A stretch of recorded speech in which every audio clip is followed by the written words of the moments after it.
Нека да видим някои роли от твоите филми. Колеги, моля, видео.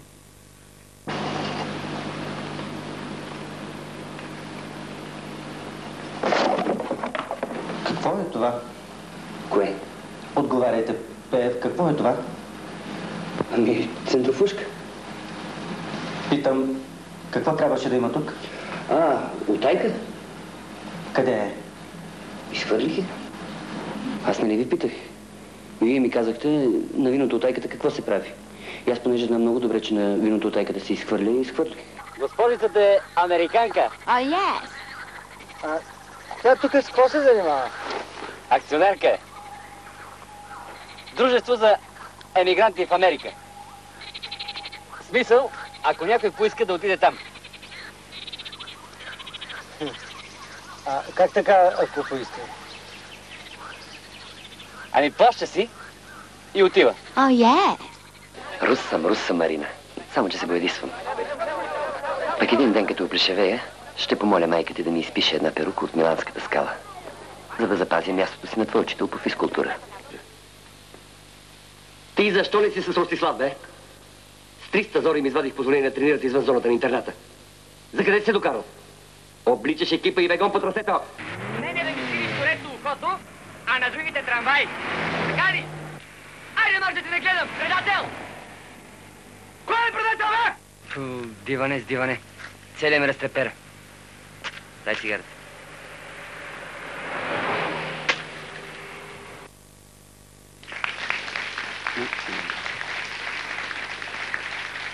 Кой филм ти е най-скъп?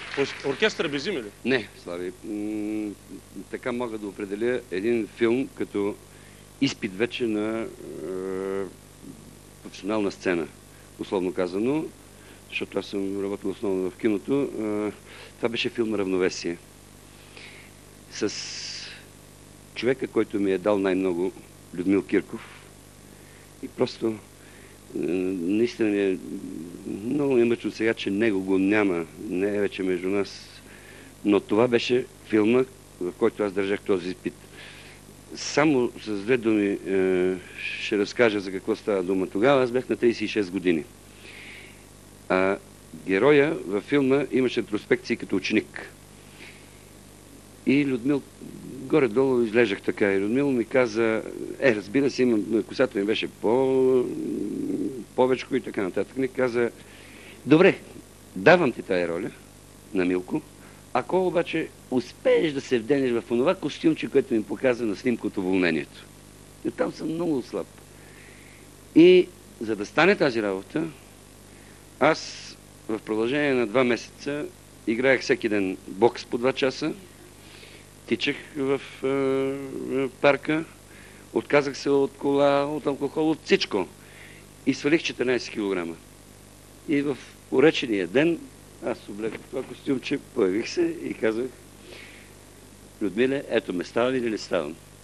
И той каза, става. В интерес на истината ролята е много драматична, много е дълбока, защото все пак това беше драматургията на Станислав Стратиев. И заради това мога да кажа така определено, че този филм ми е коствал много усилия. Там съм вложил максимално този професионализъм, на който съм научен от професор Боян Дановски, Людмил Кирков, пък разбира се и от другите режисьори. Не споменавам сега имена, за да не пропусна някого. Но това беше, така да се каже, за мен генералния изпит. И заради това, когато говорим за оркестър без име, аз казвам, че Людмила е човека, който направи оркестър с име. Защото оркестъра, виждаш ли колко са? Без един не става нищо.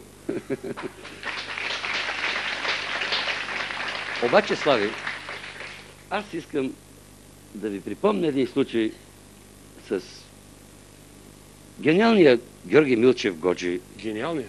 Да, гениален. Вие бяхте абитуренти. Да, това е факт. Били сте, нали? Варно и... Да. Аз бях абитурент и вие бяхте в Плевен. В Плевен, в ресторанта Ростов на Дон. Да, с ФСБ. С ФСБ и трамвай номер 5. Да, и вие бяхте... ти, Георги Мамалев, Велко Кънев бяхте и ни забавлявахте. Да. И така, искам да те попитам... Не, това няма да го разказвам. Не го разказвай. Да те върна с нещо мъничко назад. Не, аз мога да ти кажа какво ми се случи на този абитуренски бал. Какво ти се Знаеш, случи? представи си само. Плевен. Вие сте супер звезди. Трамвай номер 5 са супер звезди. ФСБ са супер звезди. Аз обожавах хумор като малък. С бял костюм. С шпицари. Аз те помня, бе. А помниш ли, че изкарах целия бал в кенефа, защото хванах разстройство? Дядо Васил, Бог да го прости. Млъкни! Дядо Васил, Бог да го прости, агне. Не яш без хляб, по тогава няма агнешко. Да, ама имаш. Родители са брали. Там да ще ходим. Не яш без хляб. Ма ти с козината ли го яде? Той от козината ще... Сигурно. Остави го това, бе, Слави. Това не е то. Как остави го? Сутринта се среща бала в Кайлъка, там се посреща това, не бала слънцето, до едно борче го посрещна.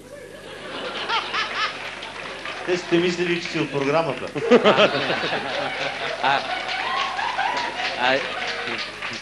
Я кажи, харесваше ли ти програмата тогава? Супер беше. Имахте един скетч, с който наистина, искам много правилно да разбереш. Вие бяхте и продължавате в съзнанието на много хора да сте много, много велики. Тогава беше излязло НЛО и беше ужасно важно и се радвах много. Скетчовете, аз ги помня, Слави. Един беше с един телефонни разговори. Да, кой си прави към който е много типичен, нали, за нас. Нали. Ние пищиме, че дигат цени на телефони и така нататък, обаче никой не се замисли за какви импулси става дума. Защото сега, примерно, като се обади една и казва, ало, ти ли си? И така, аз съм, а коя друга би могла да бъде? Нали? И какво си прави къща? Ами нищо, че е по-лесно. А ти и аз същото. И какво се разбирам? Ай си чуеме после пак. И пъв.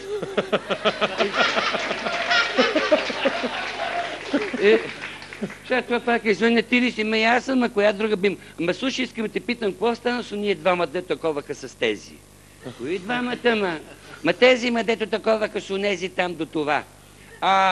То отдавна ги прибраха. Къде ги прибраха, ма? И не се ли сещаш? И не е удобно. Какво се разбира, май се чуме пак? Обаче имаше и още едно нещо, което тогава се правеше, и то беше свързано с футбола, ако го помниш. Това беше по телевизията? Или скетч беше? Не, скетч. По телевизията, където ти беше с една... Това беше цяла сага, която наклонихме там терена и така нататък. Аз искам да едно друго нещо да ти припомня. Ако искаш сега, ама не знам тук дали има такъв микрофон. Какъв? Да сложим Такъв микрофон? На стойка, да. Да, бе, ще сложим. Как да сложим микрофон на стойка? Ма този е нисък, да, дайте една стойка. Ние сме подготвени. Къде да го сложим? Тук? Няма значение. Добре, тук. За тебе ли? Да. Те за тебе ли са го гласили? Много ниско. Така. Ако имаше едни слушалки, примерно. Аз преди малко се изявих с едни слушалки. Къде са слушалките, бе? Донесете слушалки. Ето ги тук, да.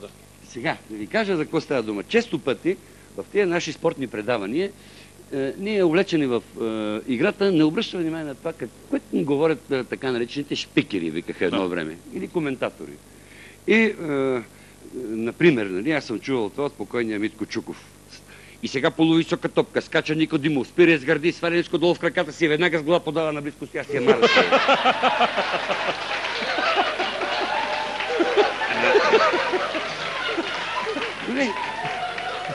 Това не може да стане. Често пъти, понеже му се губят мисли, той ни описва природни картини и така нататък. И сега в тази връзка с ваше позволение аз ще направя една подобна лека имитация.